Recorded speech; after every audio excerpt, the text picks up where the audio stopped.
حضرت عمر بن خطاب رضی اللہ تعالی عنہ کے لکھے ہوئے خط کو دریائے نیل میں ڈالنے سے خشک دریائے نیل پانی سے بھر گیا۔ بسم اللہ الرحمن الرحیم۔ وہ دریائے نیل جس کا پانی ٹھاٹھے مارتا تھا اور مصر کے کھیتوں کو سیراب کرتا تھا، وہ دریا خشک ہو چکا تھا۔ مصر کے لوگ یہ دیکھ کر پریشان ہو گئے، ایسا پہلی بار نہیں ہوا تھا۔ ہر سال دریائے نیل خشک ہو جاتا۔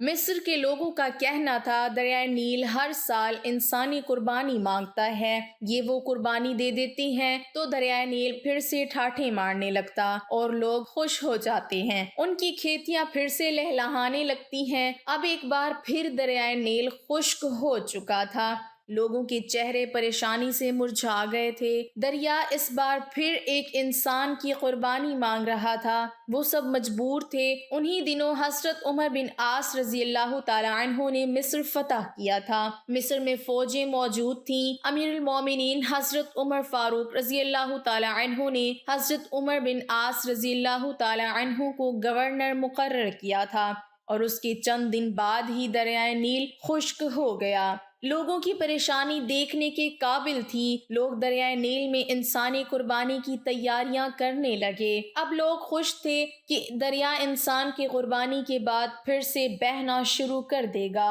اور خوشحالی ہی خوشحالی ہوگی۔ آخر وہ دن بھی آ گیا جس دن ایک انسان کی قربانی دریائے نیل کو بھینٹ چڑھ جانا تھا۔ لوگ صبح ہی صبح تیار ہو کر باہر نکل آئے جیسے عید کا سماں ہو۔ ہر شخص کے چہرے خوشی سے جھلک رہے تھے۔ حضرت عمر بن عاص رضی اللہ تعالی عنہ دریائے نیل کی خشک ہونے کی وجہ سے سخت پریشان تھے۔ جب انہوں نے سنا کہ یہ لوگ دریائے نیل کی بھینٹ چڑھانے کے لیے ایک انسان کو قربان کرنے لگے ہیں تو وہ تڑپ اٹھے کہ یہ تو سراسر ظلم ہے۔ دریا کے لیے ایک انسان کو قتل کر دینا کہاں کی عقل مندی ہے۔ حضرت عمر بن عاص رضی اللہ تعالی عنہ اپنے چند آدمیوں کے ساتھ دریائے نیل کی طرف چل پڑے۔ وہ اس قربانی کو ہر حال میں رکوانا چاہتے تھے۔ جب وہ دریائے نیل کے پاس پہنچے تو انہوں نے وہاں عجیب سماں دیکھا۔ لوگ زرق بھرق کپڑے پہنے وہاں موجود تھے۔ ہر شخص کے چہرے پر خوشی تھی۔ جب ان لوگوں نے گورنر کو دیکھا تو حیران رہ گئے اور سوچنے لگے شاید گورنر بھی اس قربانی کو دیکھنے کے لیے آئے ہیں۔ حضرت عمر بن عاص رضی اللہ تعالی عنہ نے دیکھا کہ لوگ ایک 15 سالہ لڑکی کو وہاں لے آئے۔ اس لڑکی نے زرق بھرق لباس پہنا ہوا تھا، وہ زیورات سے لدی بندھی تھی۔ لڑکی خوف سے کانپ رہی تھی، اس کا چہرہ ہلدی کی طرح زرد ہو رہا تھا۔ لڑکی لڑکھڑاتے قدموں سے آگے بڑھ رہی تھی۔ وہ لرزتی کانپتی ہوئی لوگوں کے ہمراہ دریا کے کنارے پر پہنچ کر رک گئی۔ اس نے مڑ کر اپنے باپ کو دیکھا، باپ کی آنکھوں میں آنسو تھے، وہ مجبور تھا۔ لوگ اس کی بیٹی کو گھسیٹ کر موت کے منہ میں دھکیل رہے تھے، وہ کچھ نہیں کر سکتا تھا۔ اپنی بوڑھی آنکھوں سے بیٹی کو موت کے منہ میں جاتے ہوئے دیکھ رہا تھا۔ لڑکی کی ماں تو غم سے نڈھال ہوئی جا رہی تھی۔ لڑکی ہاتھ چھڑا کر اپنے باپ کی طرف دوڑی۔ لوگ اس کے پیچھے بھاگ کھڑے ہوئے اور لڑکی کو لے کر پھر دریا کے کنارے پر لے آئے۔ لڑکی رو کر التجا کرتی، خدا کے لیے مجھے چھوڑ دو، میں مرنا نہیں چاہتی۔ لوگوں نے اسے مضبوطی سے پکڑ لیا۔ اب حضرت عمر بن عاص رضی اللہ تعالی عنہ کے صبر کا پیمانہ لبریز ہو چکا تھا اور لڑکی کو لوگوں کی قید سے چھڑاتے ہوئے بولے، یہ سب کیا ہے؟ تم اس لڑکی کو کیوں ہلاک کرنا چاہتے ہو؟ لوگ گورنر کی بات سن کر پریشان ہو گئے۔ لڑکی بھاگ کر اپنے باپ کے پاس چلی گئی۔ لڑکی کی ماں نے آگے بڑھ کر اسے اپنے ساتھ لپیٹ لیا۔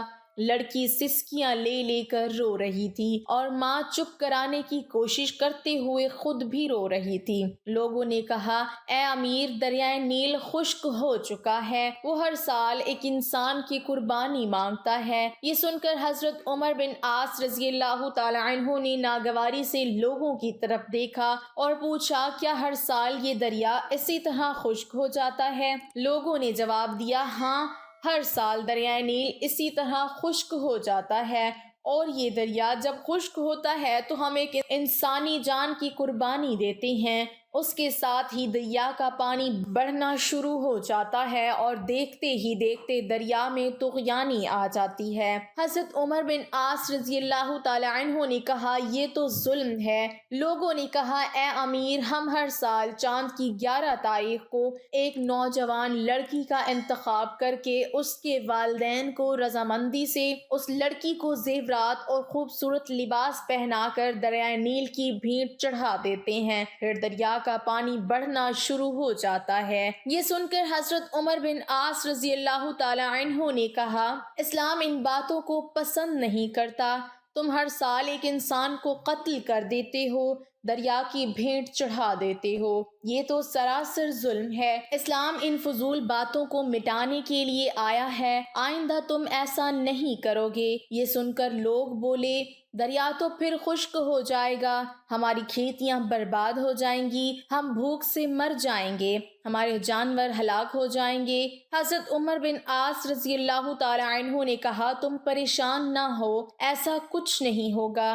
حضرت عمر بن عاص رضی اللہ تعالی عنہ نے انہیں یہ رسم ادا کرنے کی اجازت نہ دی۔ اب لوگ بڑے پریشان ہوئے کہ ایسا نہ کیا تو ہر طرف خشک سالی ہو جائے گی اور ہم سب بھوک سے مر جائیں گے۔ اب ان کی سمجھ میں نہیں آ رہا تھا کہ وہ کیا کریں۔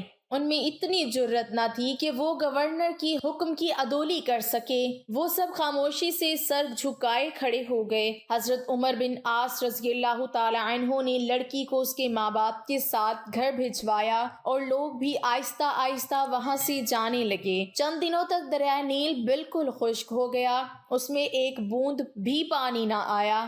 لوگ بکھلا گئے، ان کی کھیتی باڑی دریائے نیل کے پانی سے قائم تھی۔ اب تو دریائے نیل خشک ہو چکا تھا، زمینیں بنجر ہو گئیں، لوگ فاقوں سے مرنے لگے، جانور چارہ نہ ہونے کی وجہ سے تڑپ تڑپ کر جانیں دے رہے تھے۔ یہ دیکھ کر لوگوں نے مصر سے نکل کر دوسرے علاقوں کا رخ لیا، ہر طرف ویرانی ہی ویرانی تھی۔ حضرت عمر بن عاص رضی اللہ تعالی عنہ نے جب یہ دیکھا تو وہ بھی پریشان ہو گئے۔ آخر کار انہوں نے امیر المومنین حضرت عمر فاروق رضی اللہ تعالی عنہ کو ایک خط لکھا اور اس میں ساری صورتحال واضح کر دی۔ امیر المومنین حضرت عمر فاروق رضی اللہ تعالی عنہ نے جب یہ خط پڑھا تو آپ نے حضرت عمر بن عاص رضی اللہ تعالی عنہ کو جواب میں لکھا تم نے مصریوں کو بہت اچھا جواب دیا، اسلام ایسی باتوں کی اجازت نہیں دیتا، وہ ایسی فضول باتوں کو مٹانے کے لیے آیا ہے۔ میں اس خط کے ساتھ ایک رکا بھیج رہا ہوں، تم یہ دریائے نیل میں ڈال دینا۔ حضرت عمر بن عاص رضی اللہ تعالی عنہ کے پاس امیر المومنین حضرت عمر فاروق رضی اللہ تعالی عنہ کا خط پہنچا تو انہوں نے خط کے بعد وہ رکا بھی پڑھ لیا جو دریائے نیل میں ڈالنے کے لیے تھا۔ اس میں لکھا تھا کہ خط اللہ کے بندے عمر بن خطاب رضی اللہ تعالی عنہ کی طرف سے دریائے نیل کے نام تھا۔ اے دریا، اگر تو اللہ کے حکم سے بہتا تھا اور ہم بھی اللہ ہی سے تیرا جاری ہونا مانگتے ہیں اور تو اللہ کے حکم سے جاری ہو جا، اور اگر تو خود اپنی مرضی سے بہتا ہے اور اپنی ہی مرضی سے رک جاتا ہے تو پھر تیری کوئی پرواہ نہیں اور ضرورت نہیں۔ حضرت عمر بن عاص رضی اللہ تعالی عنہ نے یہ رکا دریائے نیل میں پھینک دیا اور وہ واپس چلے آئے۔ جب صبح مصر کے لوگ بیدار ہوئے تو یہ دیکھ کر حیران رہ گئے کہ اللہ نے دریائے نیل کو اس طرح جاری کر دیا، بلکہ اب تو دریا میں پانی پہلے سے زیادہ چڑھ گیا تھا اور دریا میں طغیانی آئی ہوئی تھی۔ لوگ یہ دیکھ کر خوشی سے چلا اٹھے، دریا جاری ہو گیا۔ اس دن سے اب تک دریائے نیل اسی طرح جاری و ساری ہے، ایک لمحے کے لیے بھی اس کا پانی خشک نہیں ہوا۔ زینت کے خزانے کو الماس کہتے ہیں، لگے تڑپ پانی کو تو اسے پیاس کہتے ہیں۔ یوں تو سب کی پیاس بجھاتا ہے دریا، جو دریا کی پیاس بجھائے اسے عمر بن خطاب کہتے ہیں۔ سبحان اللہ۔ ناظرین، ویڈیو اچھی لگی تو لائک ضرور کیجیے گا اور شیئر بھی کیجیے گا، اور اگر آپ ہمارے چینل پر نئے ہیں اور ابھی تک آپ نے ہمارے چینل کو سبسکرائب نہیں کیا تو جلدی سے ہمارے چینل کو سبسکرائب کر دیں اور ساتھ ہی لگے بیل کے بٹن کو بھی دبائیں تاکہ آئندہ آنے والی ہر ویڈیو کا نوٹیفیکیشن آپ کو بر وقت ملتا رہے۔ اللہ تعالی ہم سب کا حامی و ناصر ہو، آمین ثم آمین۔